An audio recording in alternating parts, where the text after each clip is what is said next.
title of today's message is Take the Limits Off, Trust. Parable of the Prodigal Son. Parable of the Prodigal Son. So as we jump into this message today, let me just be very, very clear what a parable is. A parable is not a true story that occurred. A parable is a story that was created by Jesus in order to give you a deeper meaning of the spirit realm. Yeah. It is not meant to be taken as something that happened literally, but something that is meant to make you think. What is he trying to get at here? What is he trying to convey? Parables are meant to think. For so many years, you hear the parable of the prodigal son focus on the backslider. The backslider. As you're new to church, a backslider is a person who has decided to step away from the faith, away from church, essentially away from God. We call that backsliding. Now, it took me a minute to I had to think about this and do a little bit of research about who came up with the term backslider. What does that really mean? Backslider. And you just start to think about it in real generic terms. You start sliding back to your old ways. Okay? You were at one point completely delivered from alcohol. Completely delivered, got prayed over, you don't drink anymore. And now after time passes, you say, hey, is one drink really going to hurt me today? Is a nightcap going to hurt me? Because I used to enjoy that. And perhaps it didn't hurt you. But it's a way of beginning to slide back into your old ways until you are fully immersed in what you were delivered from. See, the process of being set free is a process, and backsliding is also a process, okay? Nobody wakes up, nobody here is going to go to sleep tonight, wake up and say, I'm done. I'm done with God, I'm done with the church, I'm done with the faith. Nobody's going to do that. But backsliding is a process where you just start to allow a little bit, until you finally get to a point where you've completely backslid. What we're going to do today is jump into this text from a different angle. We're not going to focus solely on the backsliding, but we're going to focus on the characters that are involved in this graphic here that you see. All three characters, they have highs and they have lows. And when I examine parables, what I do is I look for the lows of the characters, because we never look at the father as somebody that had a low, but the father had a low as well. And if we look at the lows of the character and how and the solution for their low, then we can look at ourselves and say that maybe that's how I can get out of my mess. Amen. Amen. Each of these characters, they battle trust issues. And you may not seen it, but we will look at it. They battle trust issues where they have a difficult time trusting in God. So let us look at the text. We will jump right into the prodigal son. We will break this down for a little bit, and then we will go watch those Commanders run up the score on the Cowgirls today. Man, is he prophesying already in church? My God, that man is anointed. Oh man. All right. But first we gotta break down the word before then we break down the Cowgirls. All right. Luke, the parable of the prodigal son, is found in Luke chapter 15. Your boy Jesus is back at it again. Jesus is sitting with tax collectors, as we talked about, sinners, drunkards, cursing, all of those people that Jesus decided to hang out with. He's back at it again. And people, when you sit with these people, you get judged, okay? Because they drinking a lot over there, and Jesus right next to them. Is he a drunk too? Wait a minute, why has Jesus got all of these prostitutes in his little, what's going on with Jesus? But this is who Jesus chose to hang with, and he's back at it again. So they question Jesus, why are you hanging with prostitutes? Why are you hanging with all of these alcoholics, drug users, tax collectors, yada yada? So instead of Jesus just saying why he's hanging out with all of these people, he gave a parable. All right, so the next time you ask me any questions about my personal life, I'm going to give you a parable and see how you deal with that. Because that's what Jesus did. All right, so this is the parable that he gives when they ask him why you sit down with all these rocks. He said, all right, you want to know? Then he said, verse 11, a certain man had 2 sons. And the younger of them said to his father, Father, give me the portion of goods that fall to me. See, that sounds like some of your prayer life, right? Get on your knees. Father, give me the healing that I need. Father, give me a financial breakthrough. Father, give me. This is our prayer life in many ways. You're going to see yourself in this prodigal son. That falls to me. So, God answered the prayer and he divided to them his livelihood. So what is going on here is, and you see in the picture, the young man here is the younger brother with the bag, and the older brother is looking a little bit like, what's going on here? This is not fair to me, because he now has the same responsibility as the younger brother, because the word says that he divided his inheritance to both of them. So the older brother did not ask to have all of this responsibility, but yet he was impacted by his family. Okay, so that's why he is a little bit upset. The younger one prayed and was delivered, and got his prayer answered. Next slide. So, what is going on here? First thing to note, trust issues. A trust issue has occurred in this parable. Let's just get out the way of the low-hanging fruit, right? He literally has his bag in his hand. The one thing that the world tells you over and over and over and over again to go get the bag. Once you get the bag, everything is good. Every TikTok, every Instagram, start 10 businesses because you got to get the bag. Go do this because you got to get the bag. Switch jobs if they not giving you your bag, dog. It's all about the bag. The younger one, he got his bag. And you start to see very quickly that the love of money is the what? Oh, the love of money is the root of all evil. Not having money, because the older one got the same amount of money as the younger one. But the younger one's love for the money was the root of all of this evil that is about to transpire. Trust the process. The process in Jewish culture was to wait until your father died before you got the inheritance. Okay, that is the process. But the process can get boring, right? The process in Christianity is to give, and it shall be given back unto you. Is to give 10%, and he will open up a window of heaven. But that's how long, Rev? I've been giving for 6 months. How long, Rev? I've been giving for 6 years. How long, Rev, does this even work? I need my bag now. I need my bag ASAP. And my prayer life turns a lot like the prodigal son's prayer life, where it's give me what is mine now before I walk away from this thing. Because I need that bag now. See, the point of the process, and they were smart in Jewish culture, you couldn't give most fathers did not give the young men their inheritance at a young age, because the process is set up so that you can handle the blessing. To mature, to grow up, to work with me in the house so that you can learn how to manage the blessing that is coming to you. But if you get it too soon, the blessing actually becomes a curse. You're praying for blessings, and the Spirit of the Lord is saying if you get it too soon, it becomes a curse. That was the reality I had to learn when we started this church. I thought I would preach 3 hot fire messages and there'd be 500 people in here. Because that's what I've heard other people say they've done. And I prayed about it. But what if we had got those 500 people in week 3? That blessing would have truly been a curse. We have no children's church set up. We don't even literally have that many seats.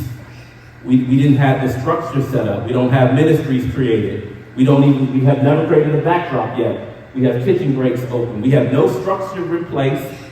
So a blessing getting too soon is actually a curse. The proper way to pray. And he gave us this in the Lord's Prayer. Our Father, which art in heaven, hallowed be thy name. Thy kingdom come. Thy, your will be done. The proper prayer would have been, Lord, if it is your will, give me my inheritance right now.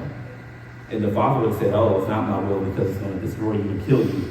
When you pray, God, if it is in your will, allow this business to open up for me.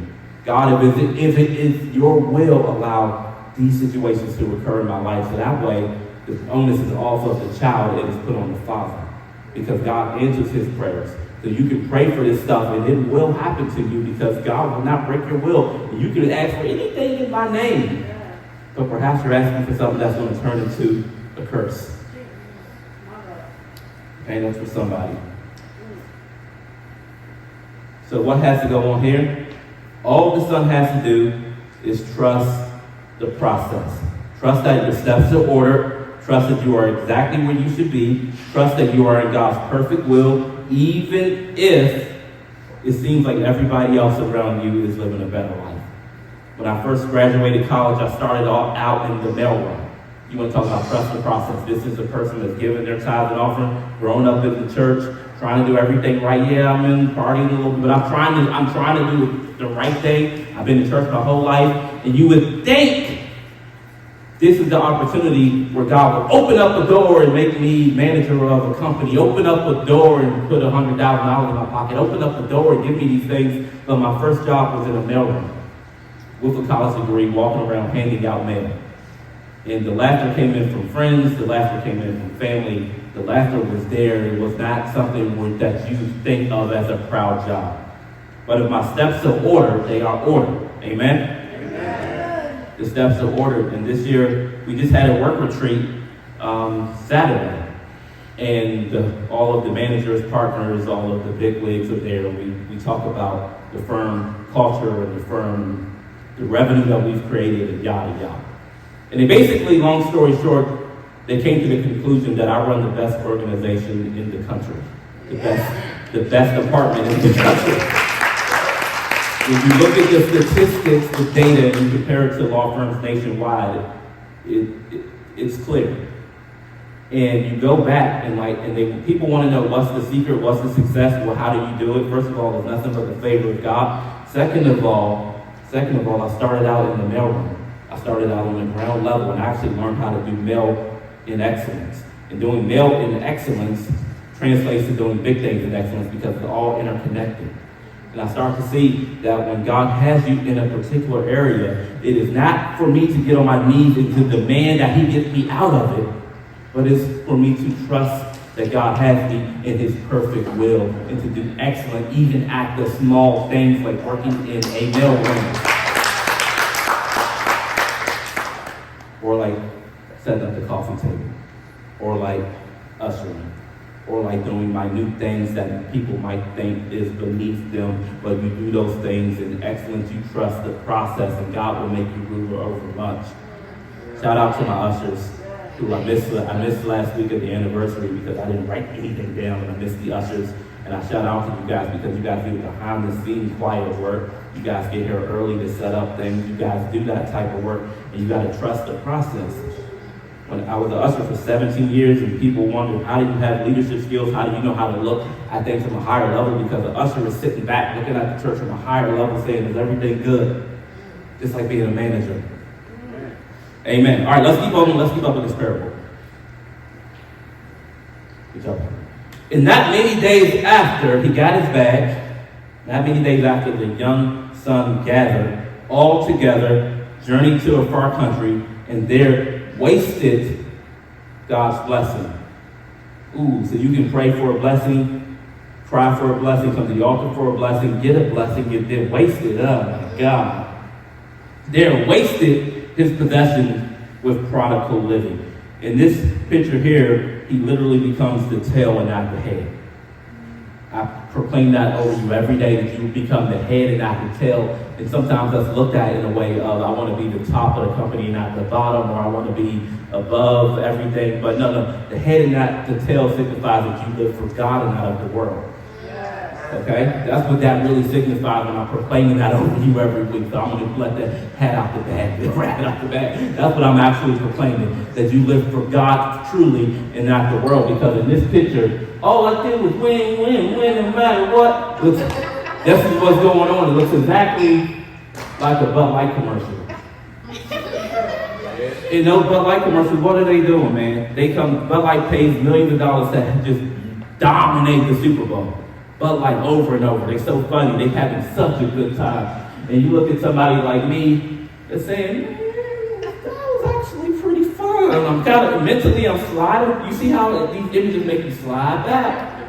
Mentally, I'm like, what's really 2 or 3 but life's going to do? I can still have plenty of time to prepare my message. You can start to slide back from the oldest to the youngest, because the war between the flesh and the spirit is ongoing, as Paul said. Nobody is exempt from wanting to slide back into their old previous life.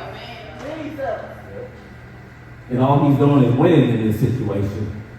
And everybody around him is winning. And the party is epic.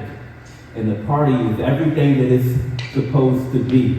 And this is where many believers struggle to give themselves to God, because they fear, if I give everything to God, I'm not going to be anything without this.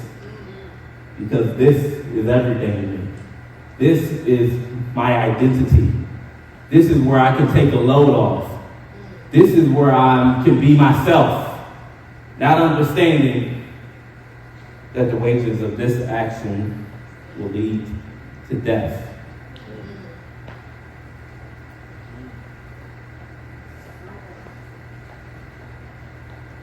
Next slide.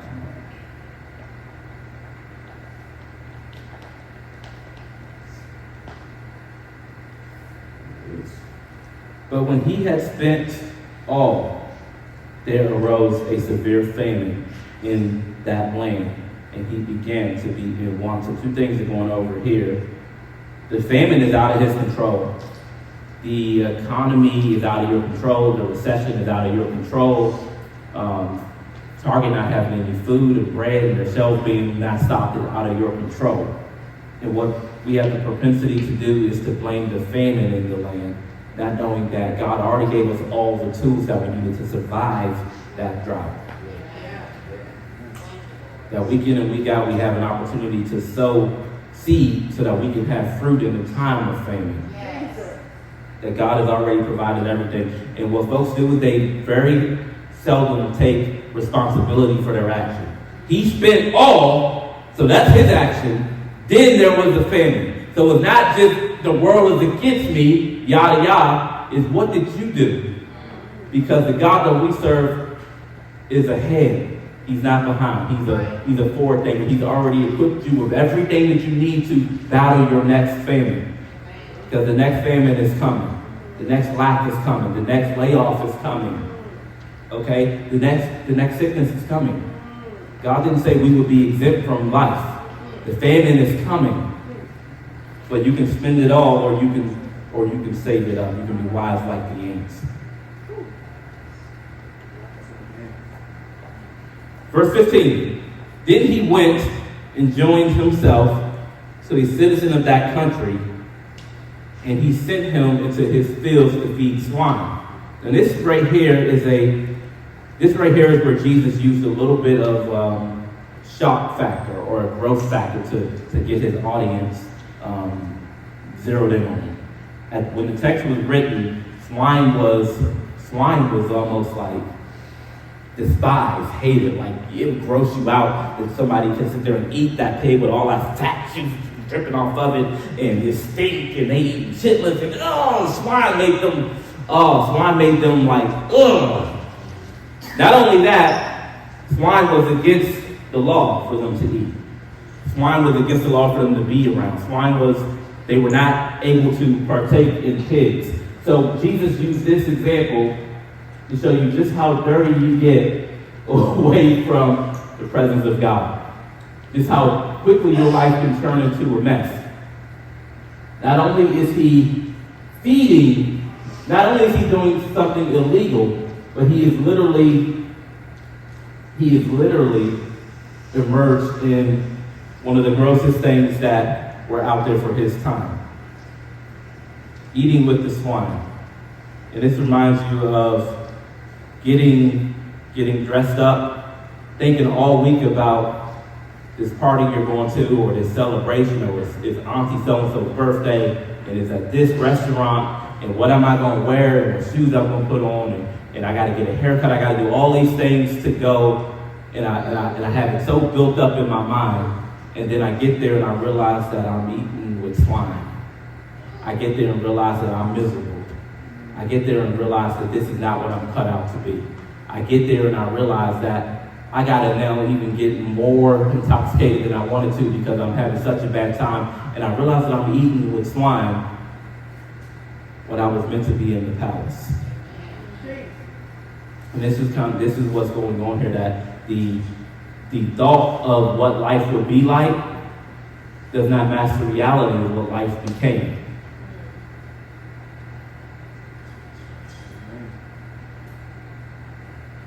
In verse 16, and he would have gladly have filled his stomach with the pods that he ate, with the pods that the swine ate. And this is one of the saddest parts of the story. And no one gave him anything. It would have been great if they said, hey, the pigs can eat this nonsense, and the pigs eat straight garbage because they can digest it. But you can also eat the straight garbage too, because we know that you are literally starving to death. Instead, no one gave him anything. And we see that as a negative, but that is the love of God. That God will have you out there alone with no one giving you anything. And you're wondering what happened, where is God, where are my friends, where is my family? And the love of God will cut you off from your supply source, cut you off from those people who you call for advice, cut you off from the people that you call for money, cut you off from people that give you the things that you desire, so that your focus can be redirected. 17. But when he came to himself, when he came to church and heard a word and he said, why am I behaving like this Monday through Friday? When he came to himself, he said, how many of my father's hired servants have bread enough and to spare, and I perish with hunger? I will arise and go to my father, and I will say to him, Father, I have sinned against heaven and before you, and I am no longer worthy to be called your son. Make me like one of your hired servants. And I love this part here because it goes through the mental aspect of when you know you messed up. And he's literally practicing what he's going to say to his father. And notice that he has backslid. He has walked away from the house. But backsliding has nothing to do with walking away from church. He hasn't mentioned, I need to go back home to my house. I need to go back to my friends at that church. He's mentioning that I need to go back to my father. So the point of the prodigal son is not to come back to church. If you stepped away from church, it's not to come back to church, it is to get yourself back right with God. When you get yourself back right with God, that is when things can change.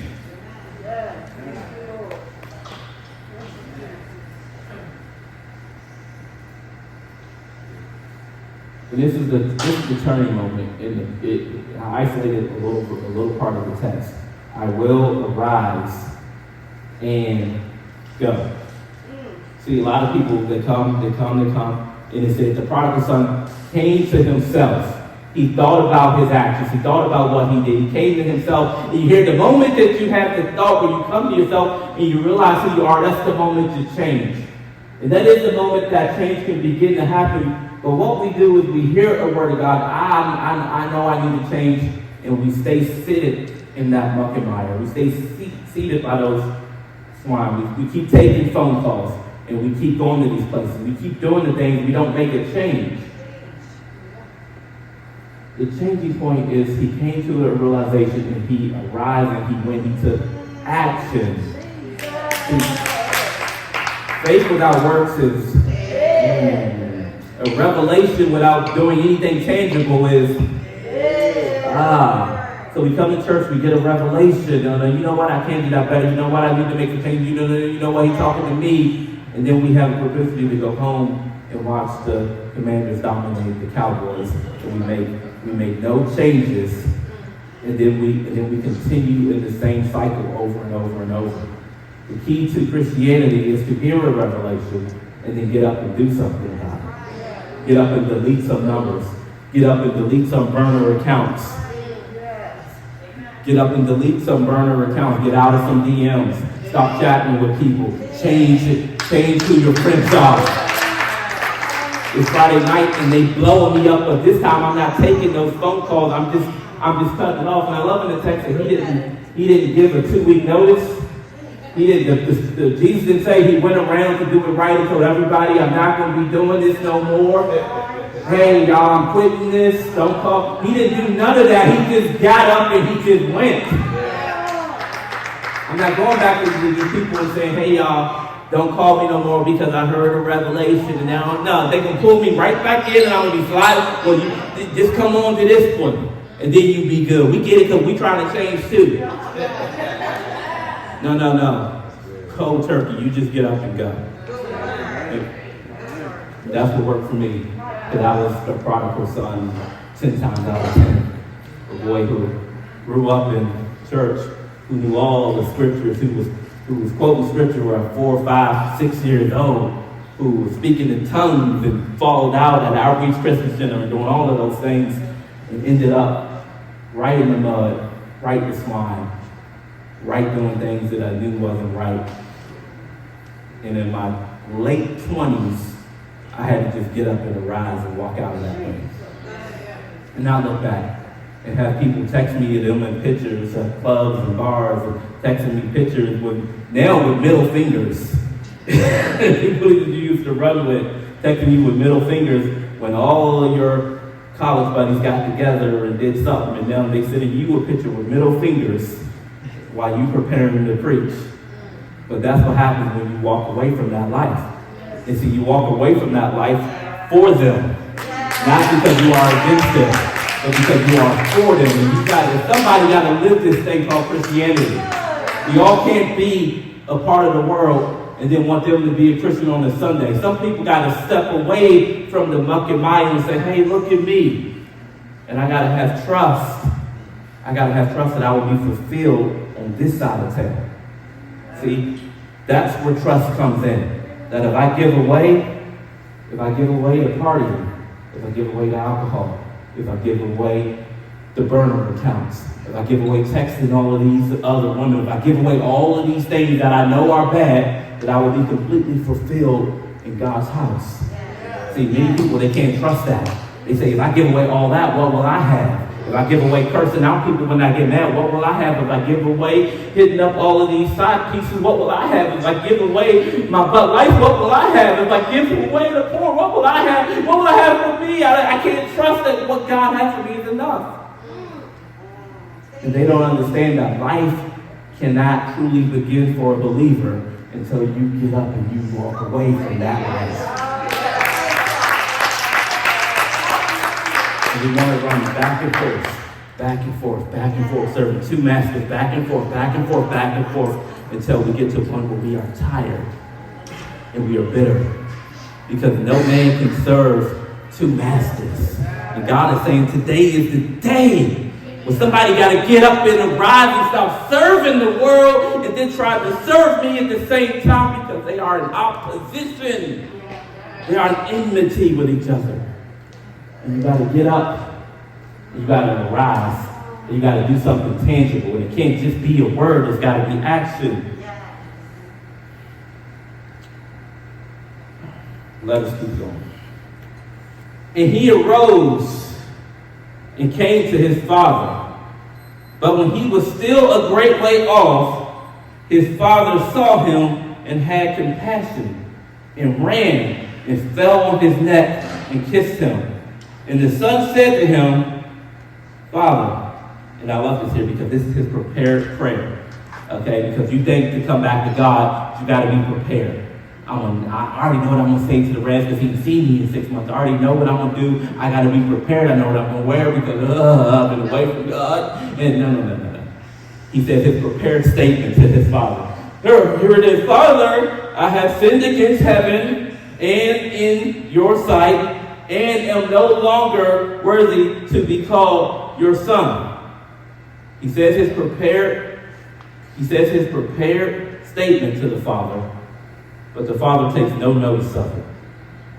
When the father saw him, he only had compassion. The father takes no notice of all the things that you did in the world. He doesn't hold it up against you your past life.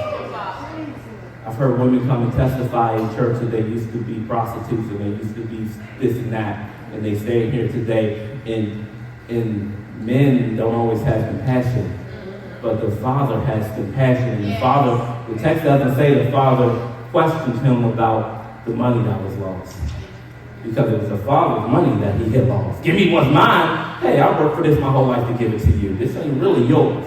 Then the Father didn't say, where's my money? What did you do with it? Where is the waste? The Father just had compassion on the lost. And this is the voice of VCC. I want a church that's compassionate when the prodigals come back running in with tears in their eyes. When the prodigals come in hurt. When the prodigals come in because they've been rejected by all phases of life because they transitioning into something that they don't know what's going on, and they come up in here with tears in their eyes, and we look past all of that and we have compassion. And this is the true love of God on display. That the love of God, the Father, without the Son leaving away, the Father has no way to show off his love. Without Christians falling in the muck and mire, God has no way of showing you grace. Without your sin getting all entangled, God has no way of saying you're forgiven. And we start to see that really all things do work together, because sin is just a platform for God to show you his love and show you his grace. So stop being so condemned that you've fallen into sin, and realize that by coming back and he first repented, God had compassion and restored him. So that was the Father in the Spirit. But I want to show you the Father in the natural, because like I said, I try to look at the positives and the negatives of the characters. And to me, when you look at the Father in the natural, not from a God-like standpoint, remember, parables are to make us think, the Father has trust issues as well. The Father is not completely 100% doing everything for them. And I'll explain this really quickly. We've had a problem with Amazon. They've been delivering packages to us because Reverend Lindsay is constantly ordering stuff from Amazon. It comes in almost every day. Every other day? Every other day. She got to be every day. Sorry, she's ordering stuff she needs for the house. But here's what they're doing. Amazon's coming in with these packages, and if this is my garage, the van is parked in the garage facing this way, they're putting the packages right on the outside of the garage, and then they're leaving. So we come out to go to soccer, wherever we're going, open the garage door, boom, oh my God. We just run over a package that they put right in front of the truck. Who would do that? This is true life. This is what I go through. So now I'm at a point where I'm thinking about it. I don't think I'm going to do it, but I want to do it. I want to stake out Amazon and sit on the porch and just wait for them to come home. Because when they come, I'm going to have a word with this guy. And he has no forward thinking to realize that we're going to run over the package as soon as you got to know you can't just walk 6 more steps and put it here. You can't put it on the side of the garage, bro. See, I got to have a word with this man. But in order to do that, I got to sit out there and I got to wait. And I don't know when he's coming. She may not even order something, but I got to sit out and wait. And I got to wait. And I got to wait. And I got to wait. And I got to go get some water and come back out and wait. And I got to have my lunch out there. And can I do all this? If you know me, yes. I can do it. But I just can't put the energy toward waiting for somebody to return. Waiting for someone to come home. When you look at the Father, how in the world did he see his Son coming home? That means you have to put so much energy out there waiting for him to return. You actually saw the guy pull up. You've been out here this long? Seems good until you realize he had 2 sons. He's got 2 sons. Another son out working, doing the right thing, doing what he's supposed to be doing. But yet the Father has put all the energy into the one that has left. So now the one that remains, it has caused controversy. It has caused tension. It has caused 2 sons to now grow up without a father. We have a propensity as parents to put all of our energy on the one kid that's doing bad if we have multiple kids. This one needs all my attention. This one needs everything I got. And this one is going to be just fine because he got the head on his shoulder. So what that does is it causes tension between the siblings, tensions between the siblings and the one that's doing good and the father, and it causes the one who is doing good to act out because that's the only thing that gets your attention. So we have to be careful about focusing on what has left us instead of concentrating on what is in front of us. Amen?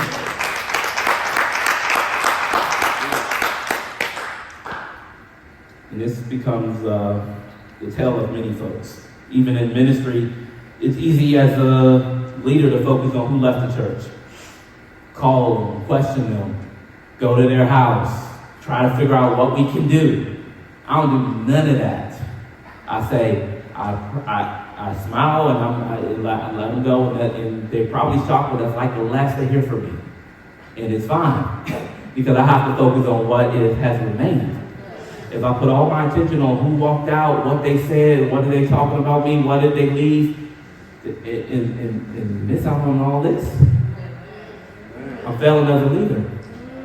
And we take this, and you take this principle when you apply it in all different aspects of your life. This is one of those leadership principles. The worst bosses focus on the worst employees. And they let the good ones, they barely even tell them good job. And they own his tail because he came late and he messing up. And they spend all their time in his office. And this one over here is about to go to another company because he's not appreciated. And we get out of balance. When God didn't create us to get out of balance. He created us to have balance. And the father spends all his time worried about the son, and the father cannot bring the son back home. You see, the father did nothing to bring the son back home. The son had to come to a realization himself. God had to bring the son back home. And you can have a child out there that's in the world that's all in types of who knows what, in types of drugs or whatever it is they out there doing. But as a parent, you cannot bring them back home. And you can put all your energy up all night mad about it, calling them, complaining about it, but you can't do it. You have to allow God to do it. You got to put your trust in Him. You got to pray. As what Brother CJ said, put your trust in Him and then allow God to do it. So many parents focus so much time on what's out. But what about what remains? Focus on so much about my past relationship, but what about what remains? What about the man that I have here with me now? And I'm still mad about so-and-so who divorced me 5 years later. What about the one that's carrying the burden now? Where the focus should be solely on that one. And you see that in the father here. And I said, when I look at these parables, I really want to see what they did wrong. So I can say, hey, Rev, don't go that route. It's all about trust. All right, let's keep it going as we can push the conclusion.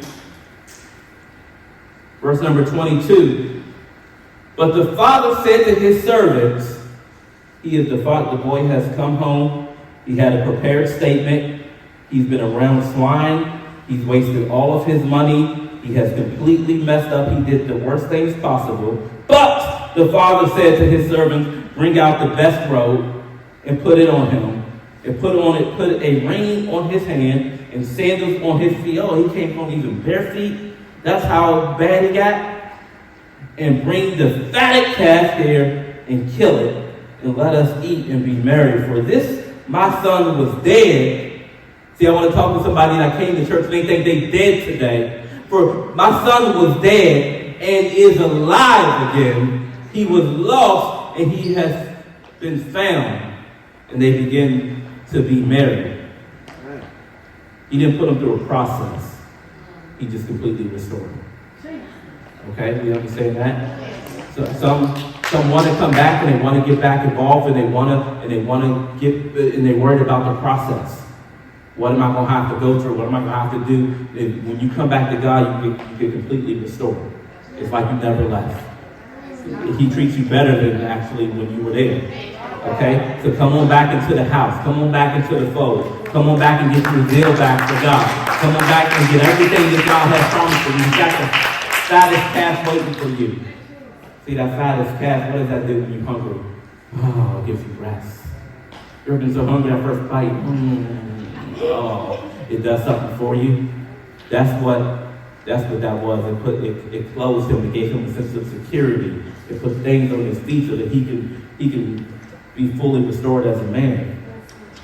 It's all out there, but all you got to do is come on back home. Now the plot thickens. Verse number 25. Now his older son, and I love this, was in the field. His older son wasn't inside like watching TV, inside like with his feet up, inside like drinking wine. His older son was in the field working. And as he came and drew near to the house, he heard music and dancing. What's going on? Why wasn't I told about this? I mean, I ain't working. Y'all like that? So he called one of the servants and asked what these things meant. And he said to him, your brother has come, and because he has received him safe and sound, your father has killed the fattest calf. Yum. Somebody said yum, yum, yum. Yum, yum, yum. Killed it. That's great. 28. But he was angry and would not go in. That's the typical person that's controlled by anger. They ain't going. You can try to plead with them. You can try to beg with them. Like Minister Ivan said, he would pay for a vacation. Got everything packed, ready to go. And somebody would do something to set him off. And what? He ain't going. I ain't going. Y'all can go and do y'all thing, but I ain't going because I'm consumed by anger. Yeah, not no more now. Thank God. Thank God for deliverance. See, there he go. There he go. Therefore his father came out and pleaded with him. So he answered and said to his father, lo, these many years I have been serving you. I never transgressed your commandment at any time. And yet you never gave me a young goat that I might make merry with my friends. But as soon as this son of yours came, who has devoured you, your livelihood with harlots, fast living, you killed the fatted calf for him.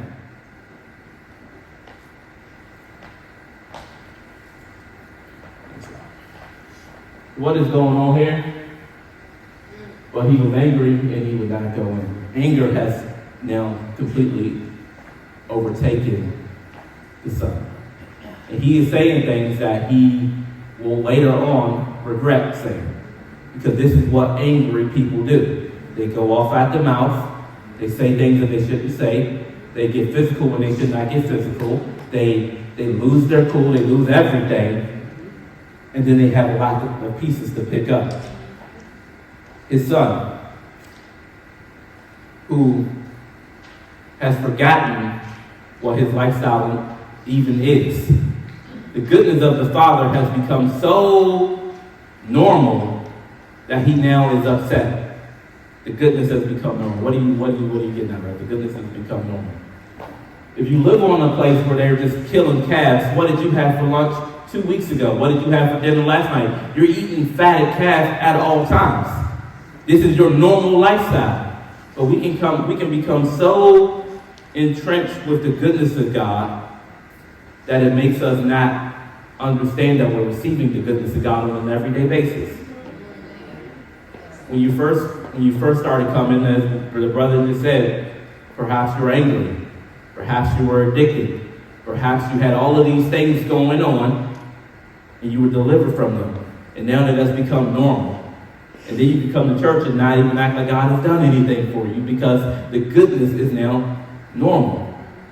And then you have someone else, they come in and you say, what are they so excited about? Because they were out there in the muck and mire. To you, this is normal. It's normal to have your kids sit here and be good. It's normal for you to have peace in your house. It's normal for you to have food in the free food from the food shed. All of the goodness becomes so normal that we can look back and be disdained at someone for celebrating the things that we already take for granted. And this is what is going on here. And he said to him, son, you are always with me, and all that I have is yours. It was right that we should make merry and be glad for your brother. For your brother was dead and is alive again, and was lost and is found. So the older son, as we see,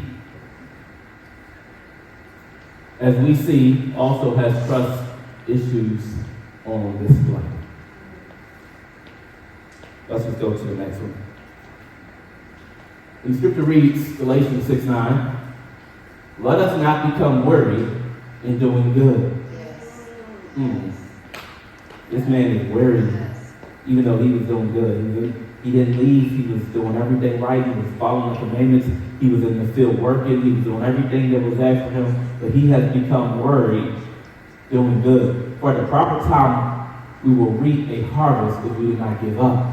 And see, what bothers Christians, what bothers us is when we do good, I'm doing everything right. I've been doing everything right. And then somebody else gets my harvest. That's what I was supposed to get.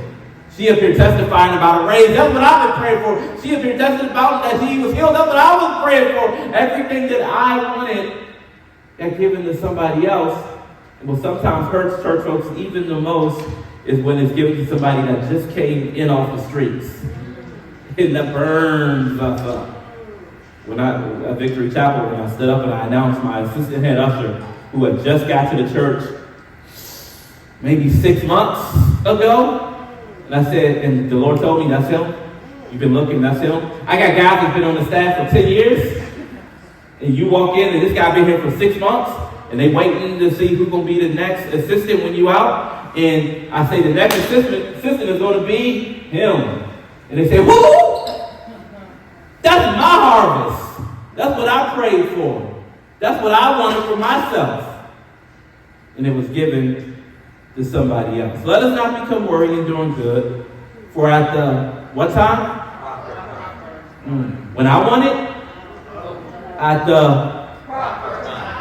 the proper time, we will reap a harvest if we do not give up.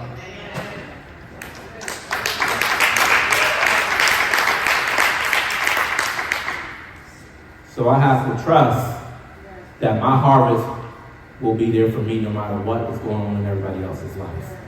Okay? That I can't compare my harvest to somebody else's harvest. I can't compare, get mad that everything is happening for everybody else and what about me, Raph? Because at the proper time. Because if I get my harvest too soon, it's a curse. It's not a gift. I have to get my harvest at the proper time. So I have to trust that I got to keep doing good and not give up. Because the enemy wants me to go off at the mouth and give up. You see, I was passed over to become a minister. And I was at Victory Chapel. And folks would keep coming up to me over and over saying, how come they anointed another round of ministers and you didn't get called up? How come they anointed another round of ministers and they didn't call up you or your wife? How come they anointed another round of ministers? So what do they want me to do? Go off at the mouth, get angry, and then what? You know what? I'm out!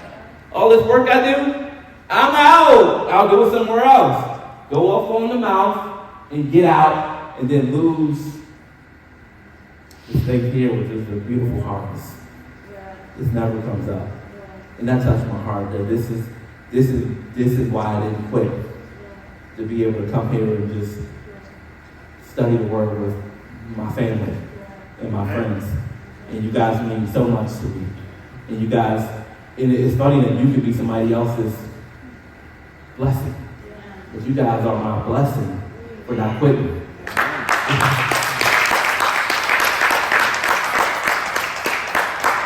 You guys are my harvest.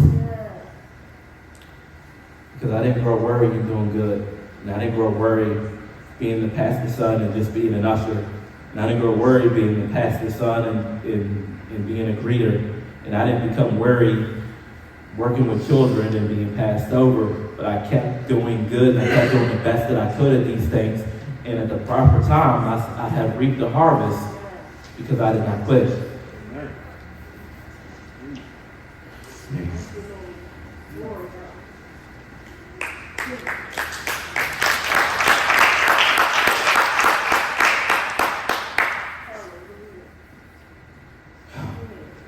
All right, I just had an emotional moment that was not a part of my notes or the sermon, amen? If you guys ever become my harvest, and that is take the limits off the trust, the parable of the prodigal son.